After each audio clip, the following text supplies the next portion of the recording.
não conseguem se limitar a um pouquinho de álcool e não conseguem fazer isso só socialmente, tá bom?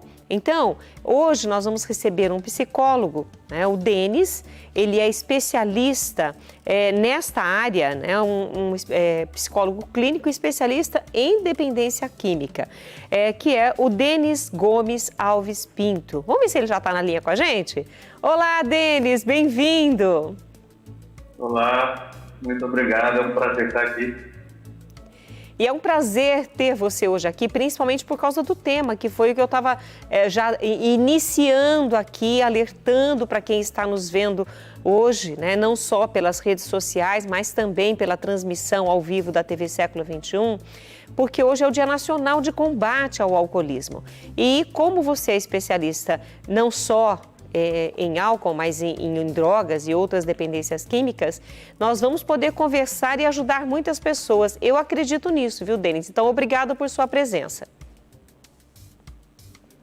Mais uma vez, eu que agradeço. Realmente é um tema de muita relevância, né? Nós temos observado, no passar do tempo, que essa dificuldade em relação ao uso de substâncias e ao uso do álcool, ela é uma crescente, né? Crescente ainda mais com o público feminino, né? A gente vê já há algum tempo que,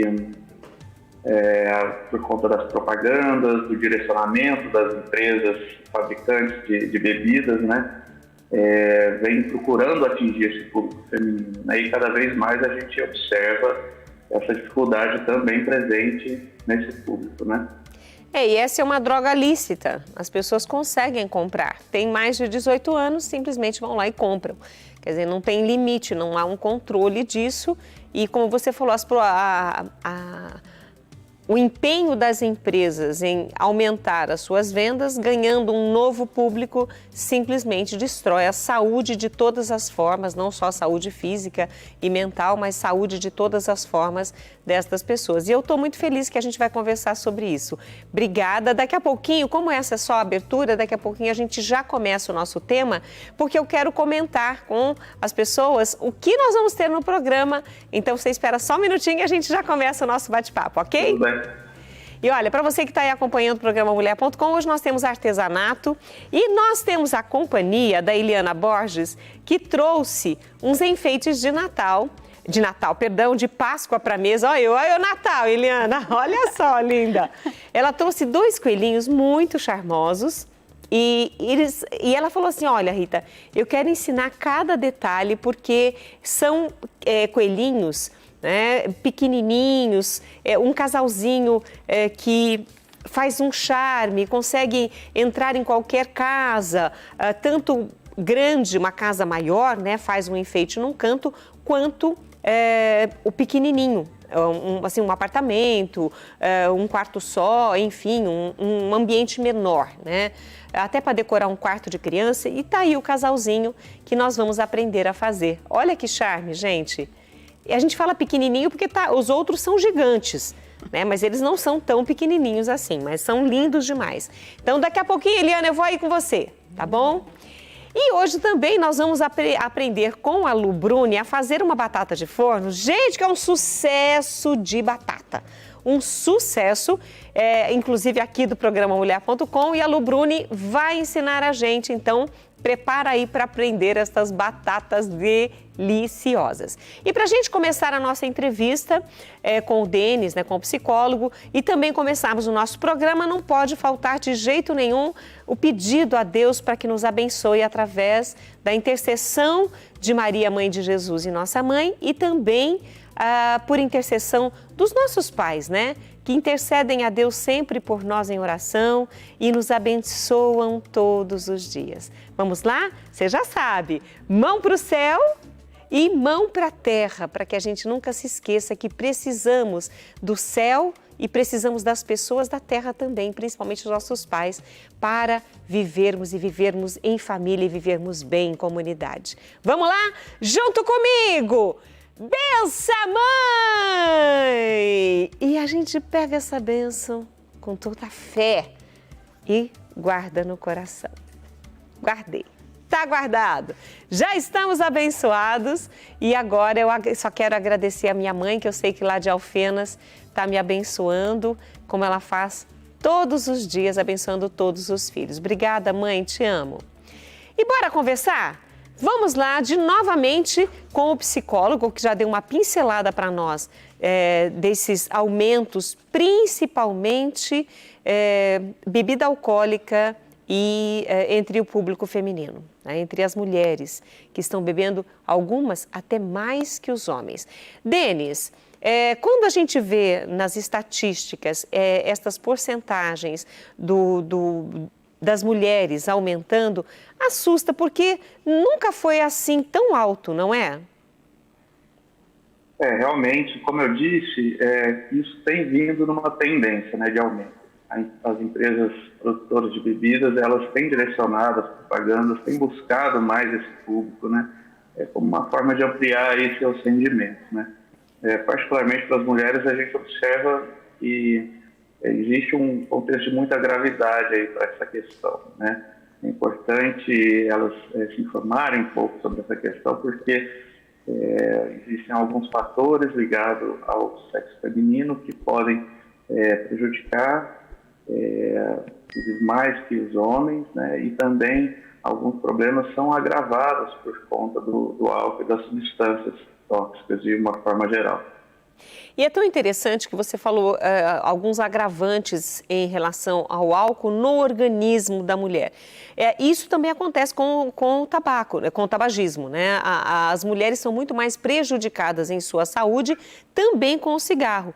Ou seja, não que isso vá liberar o homem para beber e fumar muito, porque vai também destruir a sua saúde. Mas as mulheres são mais sensíveis a estas drogas? Sim, a gente observa que no caso do tabaco existe também uma gravidade maior, né?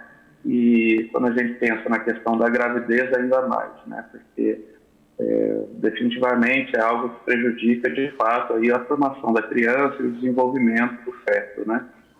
Mais particularmente em relação ao álcool, nós sabemos que a mulher, o fígado da mulher, ela tem uma produção do enzima que se chama pH. Isso, ADH, desculpa, né? Que é a enzima que chama álcool desidrogenase, desculpa. É um nome difícil, mas a gente quer explicar que essa baixa produção, essa produção inferior dessa enzima faz com que a mulher tenha uma dificuldade maior em metabolizar o álcool, né? Isso associado à questão da composição corporal da mulher, já ser uma composição mais com maior teor de células de gordura, né? A gente sabe que o álcool ele fica retido nas células de gordura. Isso causa uma dificuldade, um agravamento nesse metabolismo da substância que acaba por trazer problemas de ordens físicas, né? Como problemas relacionados ao fígado, como a cirrose, por exemplo, mais intensamente do que nos homens. Então, é um agravo, né? No caso, a doença do alcoolismo para as mulheres. Quando você dá o atendimento, a orientação, as pessoas abrem o coração, as mulheres conversam mais a respeito dos seus problemas, qual é o fator primordial que tem levado muitas destas mulheres neste caminho do alcoolismo? É interessante essa pergunta, né? Porque, de alguma forma, a gente percebe que há um tabu grande ainda na nossa sociedade em relação ao alcoolismo feminino, né? A gente vê que as mulheres que fazem uso de substância, né, no caso do álcool, aqui também elas tendem a ficar mais isoladas, tendem a esconder isso, não é um uso tão coletivo quanto do homem, né? Isso também, esse tabu, né, influencia também na procura de ajuda, né, na procura de um tratamento. Então a gente vê que é mais difícil a mulher ter que vencer esses desafios, né, relacionados a algumas questões sociais para poder estar buscando uma ajuda e iniciar um tratamento. No caso, por exemplo, são problemas emocionais relacionados ao cônjuge, ao namorado, problemas no amor, vamos colocar assim, acho que resume melhor. Ou problemas de, não sei, desemprego, problemas familiares, ou coisas de infância. Tem um fator, por exemplo, que é desencadeante repetidamente em outras mulheres também? O transtorno por uso de substâncias, ele é caracterizado como transtorno porque ele é multifatorial, né? Então a gente consegue identificar diversas causas que podem facilitar ou propiciar o desenvolvimento desse tipo de transtorno, né? Tem a questão genética, tem a questão de traços de personalidade também, né? Às vezes uma personalidade um cunho mais compulsivo, mais obsessivo, tem uma tendência maior a fazer um uso mais intenso e com isso desenvolver a dependência.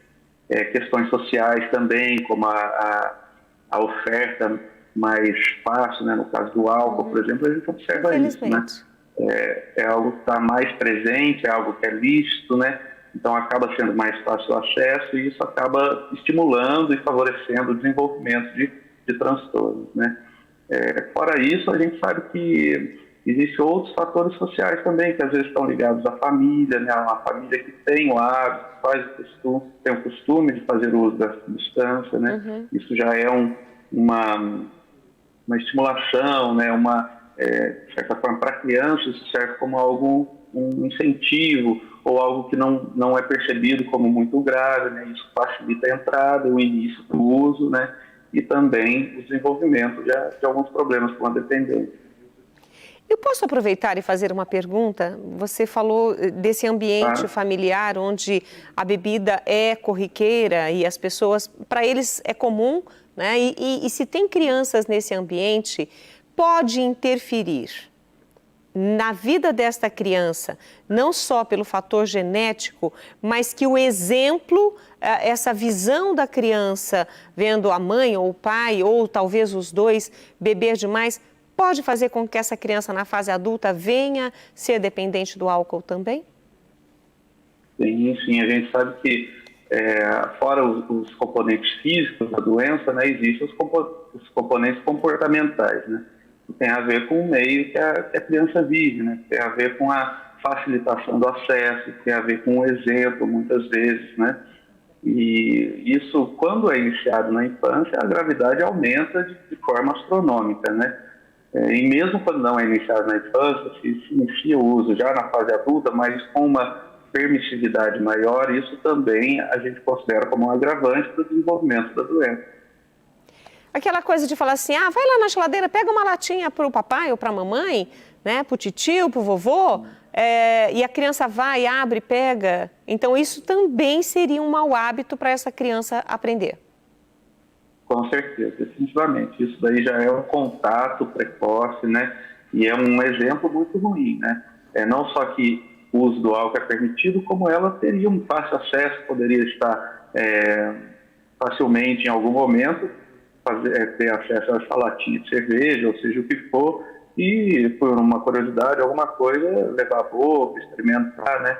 Então, essas substâncias, elas devem ser restritas, né? É importante que a família cuide para que a criança não tenha esse fácil acesso. Né? Que não tenha esse exemplo, né? Então, bom, enfim, a gente aqui está focando um pouco mais, mas eu não poderia perder a oportunidade de, conversando com você, usar isso também para alertar as pessoas, as famílias que estão nos vendo hoje, sobre essas atitudes diante das crianças, né? Para que não venham depois... no futuro, sofrer as mesmas consequências de hoje. Quem faz tratamento está tentando se livrar do vício do álcool e não é fácil. E nós temos hoje, no Brasil e no mundo, claro, também, mas muitas instituições destinadas exclusivamente ao tratamento do alcoolismo feminino, entre outras drogas. E isso também não existia há um tempo atrás. O foco era o homem que bebia e as instituições recebiam esses homens, né, pais de família muitas vezes. E hoje não, instituições específicas, né, para cuidar dessa mulher com o vício do álcool. Dependente do álcool, melhor assim. como esse tratamento vai conseguir tirar? A pessoa tem que dar esse passo, ela tem que dizer, eu quero. Porque a família, claro, quer ajudar, mas a pessoa, se ela não se vê doente, é muito mais difícil de dar esse passo. Não é assim? Ou existem outras formas? Não, é bem por aí. A gente sabe que quando há um reconhecimento da doença, um reconhecimento de algumas dificuldades ligadas ao uso da substância, o tratamento já é sempre mais fácil, né? Ele se desenvolve de uma maneira mais tranquila, né? Mas não é o que acontece em muitos casos, né? Você falou do aumento de instituições que cuidam desse problema ligado ao feminino, né? Porque, pelo menos por algum lado, a gente vê que tem aumentado a procura de ajuda também, né? Então, a gente percebe que talvez esse tabu já esteja se diminuindo, né? Talvez a gente pode pensar, será que a mulher antes não tinha tantos problemas e agora está tendo? Ou será que ela tinha, mas não procurava o tratamento, não tinha acesso, né? Então, de alguma forma, eu acho que são as duas coisas, né? Tanto vem se agravando esse problema aí no meio das mulheres, como também elas têm tido mais facilidade em buscar e acessar esses tipos de tratamento, né? Hoje, por um aplicativo... Pode falar, desculpa. Pode. A gente percebe que a questão da involuntariedade no tratamento, ela existe, né? Então, muitas pessoas ainda não se dão conta realmente de que têm uma dificuldade, de que estão precisando de um tratamento, né? Isso muitas vezes é observado por quem está de fora, pela família, muitas vezes até por algum problema de ordem judicial, o juiz determina, né, um tratamento compulsório, né? Isso acontece bastante, né? Parte do tratamento, inclusive, é trabalhar com aceitação, né? Com reconhecimento da dificuldade. Mas quando isso já é iniciado, a gente consegue dar ênfase em outras coisas, né? Que é no processo de mudança, né? Uma mudança de hábito, uma mudança de fontes de satisfação, né? Todo um processo que a gente visa buscar, né? Num contexto geral da vida da pessoa, né? Para que ela consiga se adequar a uma nova maneira de viver. É um impacto muito grande que a pessoa sente, né, ao se tornar um dependente químico, seja do álcool ou de alguma droga, e para fazer essa mudança também necessita de um reajuste muito grande na vida, né? Você usou a palavra aceitação e o antônimo disso é a negação. Esta é a primeira fase, a negação, quando a família alerta, a família avisa e essa pessoa não se vê desta forma, não se acha dependente e ela nega essa dependência? Sim, a negação é uma constante, né, que a gente tem que estar sempre lidando através de recursos motivacionais, através de orientação, né, de ampliar a percepção da pessoa sobre as suas próprias dificuldades, né? Mas é muito constante, né? E a gente sabe que existe todo um vínculo emocional que é desenvolvido com a substância, né? Uma substância que às vezes acaba por amenizando algumas dificuldades, no sentido de anestesiar, né, alguma dor, algum sofrimento, né? Tem a questão da liberação da dopamina, né, que é um neurotransmissor ligado à satisfação. Então, modificar isso, né, é muito desafiante, né? E, às vezes, o abandono disso é quase como um luto para a pessoa, né? A gente sabe que a primeira fase do processo de luto é a negação, né? Então, é uma constante. Infelizmente, a gente reconhece que esse mecanismo de defesa está sempre muito presente, mas a gente também se esforça para já trabalhar e conseguir lidar com esse entrave aí no tratamento. Vocês conseguem ajudar, vocês profissionais, não só os psicólogos, entre outros profissionais que auxiliam nessa recuperação da vida intensa que uma pessoa pode ter sem o álcool, mas antes de chegar a estes profissionais, quem vive o conflito, quem vive o verdadeiro problema é o núcleo familiar. Como estas famílias podem incentivar esta pessoa, orientar, ajudar esta pessoa que está em negação a buscar esse tratamento, buscar a ajuda destes profissionais? Porque até chegar no profissional, a dificuldade toda fica no núcleo familiar, não é? A gente sabe que o contexto familiar ele pode ser tanto um grande suporte no momento do tratamento, mas, infelizmente, às vezes ele também se adoece, né? A gente sabe que essa doença não é uma doença de um indivíduo só, mas é um indivíduo que está inserido no contexto familiar e todos têm um sofrimento envolvido, todos têm alguma dificuldade de alguma ordem, né? Hoje a gente fala muito da questão da codependência, né? Que são, às vezes, posturas ou maneiras de os relacionamentos acabam se desenvolvendo que acaba por reforçar, né, essa questão do uso da substância em algum dos membros sem que isso seja perceptível, né? Então é sempre importante a gente olhar para esse contexto familiar também, né? A questão da involuntariedade do tratamento, ou se a gente for pensar em qual seria a iniciativa ideal para que essa família tomasse, né? A princípio, eu aconselho a tentar conversar com a pessoa, né? Esse indivíduo que está com problema com substâncias, é importante que ele saiba que a família, que chamou a atenção da família, que a família também quer modificar um padrão e que isso está sendo observado por eles, né? E convidá-lo, a princípio, a um tratamento, né? A gente sabe que existe tratamento de forma ambulatorial, né? Que é para quem realmente está procurando algum tipo de mudança, algum tipo de ajuda, né? Já não está no nível motivacional mais básico, que seria o pré-contemplatório, né? Que não tem o reconhecimento do problema. Ele já seria um nível um pouco mais acima, né? Quem sabe já existe uma identificação aí de algum problema, né? Esse tratamento ambulatorial, ele é feito com profissionais, psicólogos, psiquiatras, no caso da entrada da medicação, muitas vezes um assistente social também para ajudar a organizar a vida da pessoa, né? Às vezes entrar com algum benefício, mas em alguns casos a família precisa procurar um tratamento que é involuntário, que é em alguma clínica de internação, que é um ambiente mais protegido, né? E nesses casos, né, a princípio, a família precisa ser orientada a procurar um profissional, um médico, né, que possa entender melhor o caso e ter um encaminhamento, né?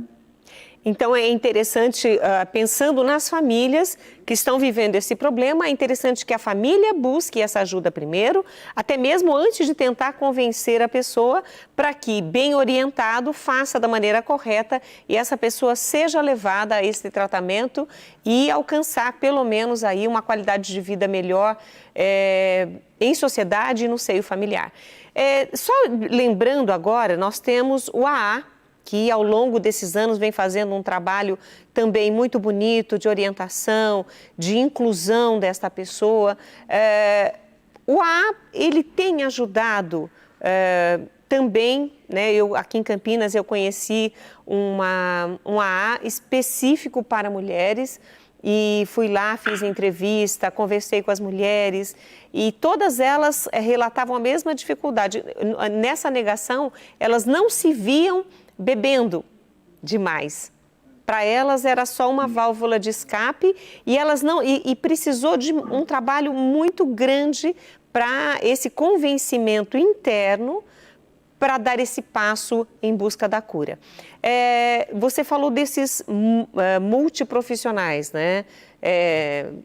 Como que o AA ou estes profissionais podem ajudar? Tem passos que a pessoa vai seguir? Como essa pessoa, depois que ela resolve buscar ajuda, como é esse passo a passo? O AA, a princípio, a gente precisa apontar que o AA e o NA, né, eles são grupos de apoio e que até mesmo hoje é um dos modelos de ajuda, né, não um tratamento por si, mas é um dos modelos de ajuda que tem a maior eficácia em termos de recuperação, em termos de mudança, né? Eles trabalham no programa dos 12 Passos, que é um modelo de repensar, ressignificar e modificar a maneira de viver, que é muito intenso e muito produtivo, né? O primeiro passo do NA, ele fala da rendição, né? De você... da aceitação, desculpe, né? Que é reconhecer que a vida que houve uma perda de controle em relação à vida, em relação ao uso de substâncias, né? Então, muitas das pessoas que aderem a esse tipo de proposta são pessoas que, de alguma forma, já têm uma carga de sofrimento muito grande e conseguem perceber que alguma coisa precisa ser feita, né? Infelizmente, não são todos os casos. A gente observa muito casos em que a pessoa realmente, como você muito bem falou, não percebe que o uso está sendo danoso, não percebe que o uso está sendo problemático, né? Às vezes é o caso de uma outra abordagem a princípio, para que depois ela, através do reconhecimento, quem sabe, vá procurar um grupo, vá aderir ao Narcóticos Anônimos ou Alcoólicos Anônimos, né? Mas, infelizmente, a gente vê que não são todas as pessoas que têm esse tipo de problema que conseguem reconhecer que estão vivenciando uma grande dificuldade e percebem até o seu próprio sofrimento, né? Ou o da família também. E é interessante que eles sempre comentam, estou há tantos dias, tantos anos sem a bebida, mas eles não se consideram curados.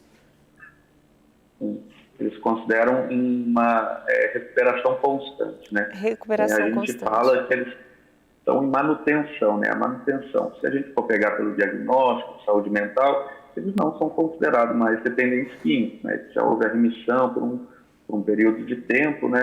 Sejam lá 2, 10, 20 anos, mas a gente sabe que existe sempre o critério da reinstalação da síndrome. Se essa pessoa voltar a fazer uso da substância, ela vai retomar o padrão de uso, assim como ela parou, né? Ela não vai começar desde o começo, quando ela iniciou o primeiro uso, o primeiro gole, né? Ela vai retomar o padrão rapidamente onde ela interrompeu, né? Então, essas pessoas, né, que se consideram em recuperação constante e que é uma ideia definitivamente positiva, elas estão trabalhando na manutenção, né? Em manter o tratamento dela, manterem as modificações que elas fizeram na vida delas, né? Manter os ganhos que elas obtiveram por abandono de uma vida com o uso de substâncias, né?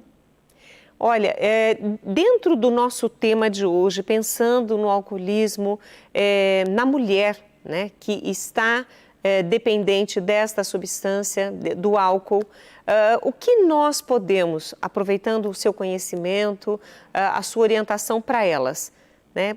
O que você sugere, o que deixamos de falar que é importante nós abordarmos hoje?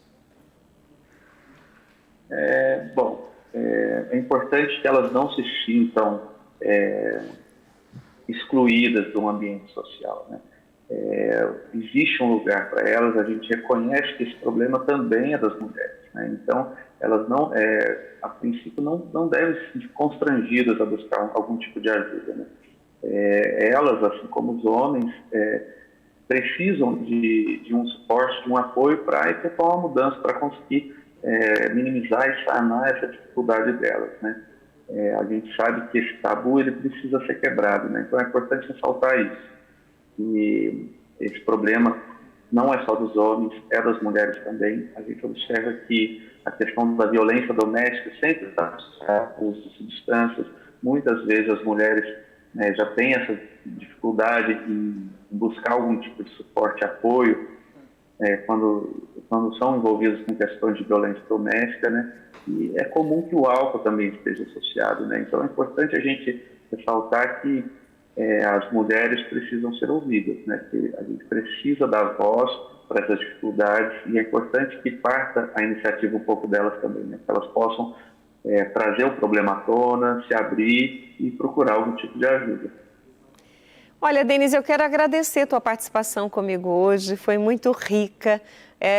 A gente começa a entender um pouco melhor esse universo quando alguém experiente como você nos passa o que é feito pela parte profissional e também como esse ser que está pedindo ajuda de alguma forma, mas está pedindo ajuda da maneira errada. E então eu gostei demais da nossa conversa, eu quero agradecer a tua participação com a gente. Obrigado, eu que agradeço. É sempre bom a gente poder ter um canal aberto e poder trazer essas questões e discutir esse assunto, né? Um assunto que vem tomando uma dimensão grande e a gente não pode deixar de fazer a nossa parte, né? Que é oferecer ajuda e, enfim, e falar sobre o tema, né? Muito obrigado. Eu que agradeço, obrigada mesmo. E olha, gente, aqui hoje nós conversamos com o psicólogo Denis Gomes Alves Pinto, que é psicólogo clínico especialista em dependência química.